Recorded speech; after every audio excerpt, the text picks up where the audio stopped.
Mga ka-jet, after natin mag-enjoy sa skiing, let's take some time naman to explore the beauty of Hakuba and enjoy the amazing winter scenery around us. Honestly, habang naglalakad tayo dito, talagang mapapa-amaze ka sa ganda ng place. Everywhere you look, makikita mo ang snow-covered mountains, beautiful pine trees, at napakalawak na white landscape. Para kang nasa isang winter postcard o travel magazine.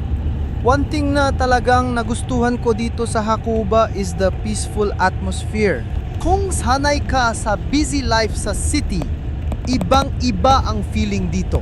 Tahimik ang paligid, fresh ang hangin, at parang nawawala ang pagod habang pinagmamasdan mo ang napakagandang view ng mga bundok. After all the fun and excitement of skiing, magandang pagkakataon nito para mag-relax at i-enjoy ang surroundings. Kahit simpleng paglalakad lang habang ine-enjoy ang view.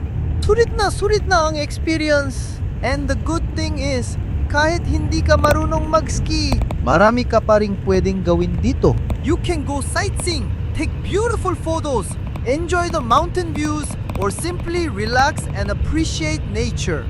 Habang naglilibot tayo, mapapansin mo rin kung gaano kalinis at kaayos ang buong area.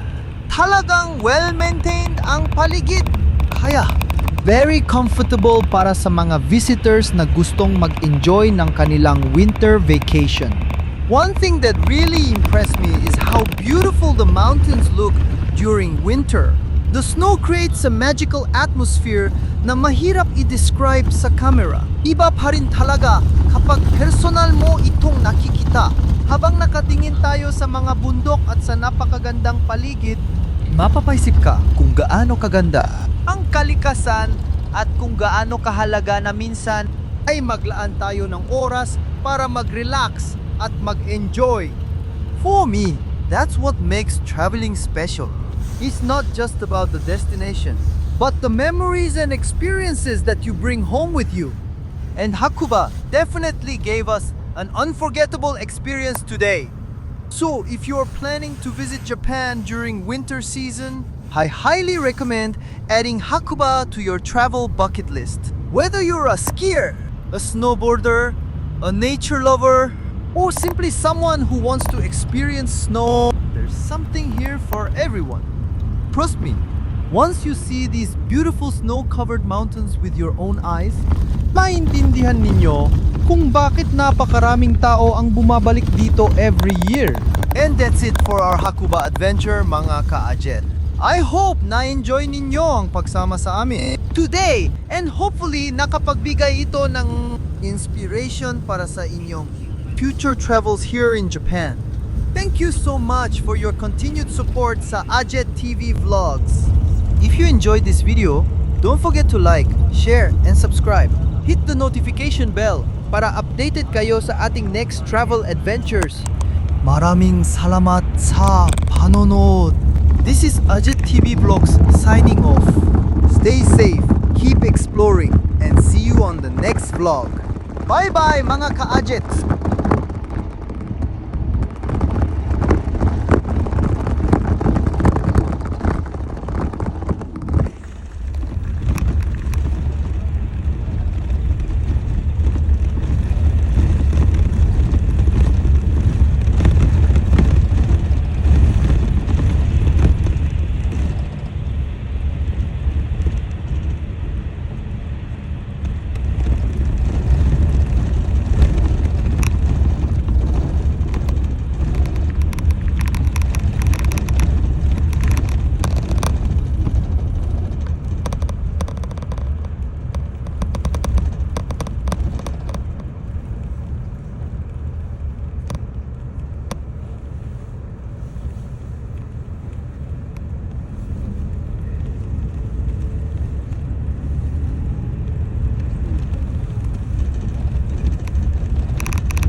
哦，这个本是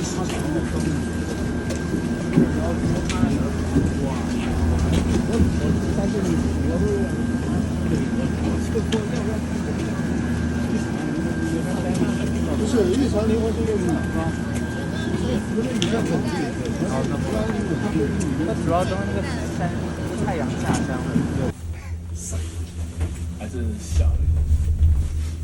哎，这个可以啊。可不可以啊？你脸能不能？好嘛，可以低啲啊。唔係啊，你都唔識。咁樣。我睇。 OK。係咁。要望我先得嘛。我幫你影一下。